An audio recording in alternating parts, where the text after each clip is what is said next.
Alors oui, en complément de ce que vous venez de dire, moi ce que j'ai retenu, c'est que beaucoup de projets ont pris corps au niveau où, en s'attachant à une demande spécifique du citoyen, de l'usager, et que la limite, on la sent au niveau de la mise en œuvre, où là, effectivement, quand on rentre dans un système institutionnalisé, souvent les projets perdent un peu leur âme et sont traités, on va dire, parfois avec plus de moyens, mais peut-être en se détournant pour des questions, on va dire, d'organisation naturelle, on va dire, se détournant des objectifs définis au préalable. Alors, c'est vrai qu'on est dans une période où dans tous les projets, notamment l'État et les différents organismes, imposent la participation citoyenne. Donc, comme tu le disais, on peut la solliciter sous plusieurs formes. Ce que j'ai pu noter, ce qui se passait, en tout cas chez nous, c'est que les politiques étaient très méfiants par rapport à la démarche participative citoyenne. On a l'impression qu'ils considèrent que c'est tout simplement l'expression d'une opposition, quelle qu'elle soit. Alors que c'est juste une différence d'appréhension de la construction de la cité. Jusqu'à présent, on était dans un système où les opérations nous étaient imposées. Exemple qu'on a vécu sur le territoire de Pointe-à-Pitre, des Abîmes, on va dire de Cap Excellence, la rénovation urbaine. En l'occurrence, ces dernières rénovations concernaient Pointe-à-Pitre et les Abîmes. Là, la concertation citoyenne a pratiquement été absente. Alors, il y a eu des réunions publiques où on a informé sur le contenu du projet. Mais l'essence même et le programme de construction qui a découlé de cette opération n'a absolument à aucun moment pris en compte les sollicitations citoyennes et les besoins des personnes. On savait juste qu'il fallait reloger des personnes qui habitaient, comme toujours d'ailleurs pour beaucoup de bâtiments sur notre territoire, qui ne présentaient pas ou qui n'étaient pas aux normes actuelles par rapport à la sismicité. Ça a été le seul argument. Il fallait reloger ces personnes et en fait, au fur et à mesure de l'opération, on s'est rendu compte qu'il y avait des effets pervers, même si on partait de bons sentiments, reloger des personnes dans de beaux bâtiments, des effets pervers que nous payons encore. Exemple, l'ANRU finançait des opérations qui permettaient, et comme objectif, il fallait reloger 100% des personnes en nombre, 100% des personnes délogées. Alors, on se dit chouette, on va déloger des personnes et on va les reloger. En fait, non. Si vous délogez 100 personnes, il faut en reloger 100. Mais rien ne vous oblige à reloger les mêmes 100 personnes. Donc, on a délogé des personnes qui, au bout d'un moment, même s'ils ont été aidés sur les loyers, se sont retrouvés à la rue. Parce qu'elles payaient au préalable 100, 150 euros de loyer et elles se sont retrouvées à payer 450 de loyer. Ce qu'elles n'ont pas pu faire. Donc, pour avoir des chiffres à ce que j'annonce, vous pouvez vous rapprocher de la DIL. D'ailleurs, je le ferai pour avoir ces informations.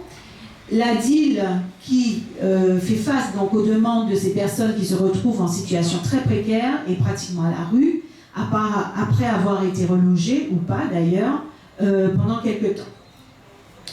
On a eu ça. Ensuite, on a eu des opérations qui ont été imposées dans le centre-ville. C'est-à-dire que le centre-ville n'a pas été pensé, ou son développement n'a pas été pensé en termes d'équilibre, notamment sur les différents aspects qui constituent la ville, le logement, l'économie, le déplacement et tous les problèmes ou les dysfonctionnements qu'on peut constater dans cette ville.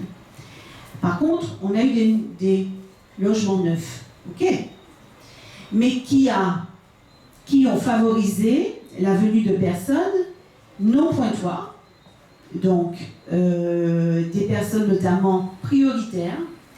Et là aussi, c'est un effet pervers. Ces personnes prioritaires, on demande qu'elles soient donc foyer monoparental avec plusieurs enfants de préférence.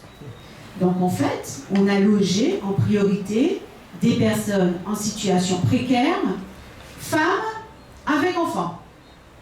Je raccourcis. À 8 ans, on retrouve ces enfants en train de dealer dans le quartier. Voilà, c'est un raccourci vraiment à couvrir. Je rencontre une jeune fille qui me dit voilà, je m'installe avec mon ami, on veut se marier, je suis enceinte, on cherche un logement, est-ce que tu peux nous donner un petit coup de main? Je lui dis écoute, tu me fais un dossier, je vais voir en intervenant sur dans tel ou tel SEM si je peux appuyer un petit peu ta demande.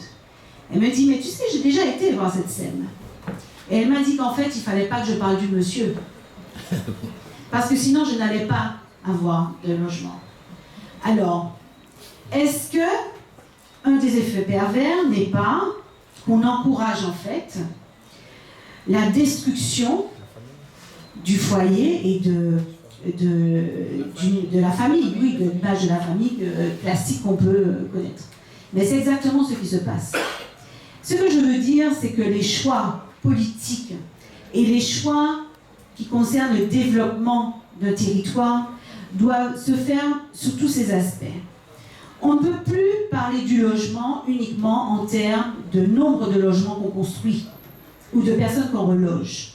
Il faut qu'on pense au logement par rapport à la personne, par rapport à l'humain.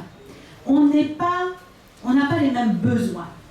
Comme cette jeune fille, on veut s'installer avec son mari et fonder une famille, qu'une personne âgée ou qu'un jeune célibataire qui cherche du travail ou qui travaille déjà, ou qu'une jeune famille qui est déjà installée et qui souhaite acquérir un logement. Voilà. Donc le logement, dans une ville, on doit pouvoir proposer tous ces aspects-là.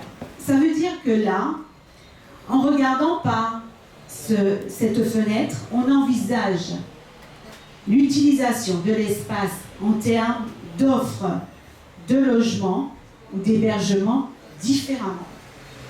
On va penser au logement en accession, on va penser au logement intermédiaire, on va penser à peut-être une politique d'encouragement à l'installation de jeunes foyers, etc., etc.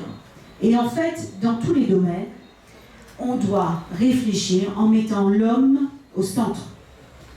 Une famille qui s'installe, qui a des enfants, doit pouvoir accéder facilement, c'est-à-dire là je parle de déplacement, je parle de sécurité, je parle d'éclairage la nuit, je parle d'équipement, à la culture, comme vous le disiez si bien, au sport, à l'éducation, enfin tous les éléments qui font qu'un jeune peut évoluer dans un espace qui lui permettra d'arriver à l'âge adulte avec toutes les bonnes chances de son côté.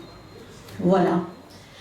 Donc, l'urbanisme, c'est la traduction de cette volonté d'abord qui s'exprime par le politique. En sachant que le politique, bien sûr, peut être... Il y a deux solutions. Il peut être ou influencé de façon brutale par le citoyen qui dit « bon, nous, on veut autre chose, on veut du mieux ». C'est un petit peu, on va dire, ce qu'on vit actuellement à Pointe-à-Pitre. Hein. On ne se fait pas trop entendre, mais en tout cas, on s'exprime. Et ça peut se faire aussi en douceur. Ça veut dire que nous, citoyens de plus en plus éclairés, hein, François, n'est-ce pas? Eh bien, nous sommes capables de dire, voilà ce qu'il nous faut. Voilà ce qu'il faut à notre famille, voilà ce qu'il faut à notre ville. Et le politique en face peut aussi tendre la main et s'enrichir de toutes ces réflexions et de toutes ces idées. Voilà, ce qu'on appelle l'intelligence collective. Donc, là, c'est pour faire un petit clin d'œil à Harry, et j'espère qu'avec toi, on pourra vivre cette aventure donc, de construction participative de notre belle ville qu'est Pointe-à-Pitre.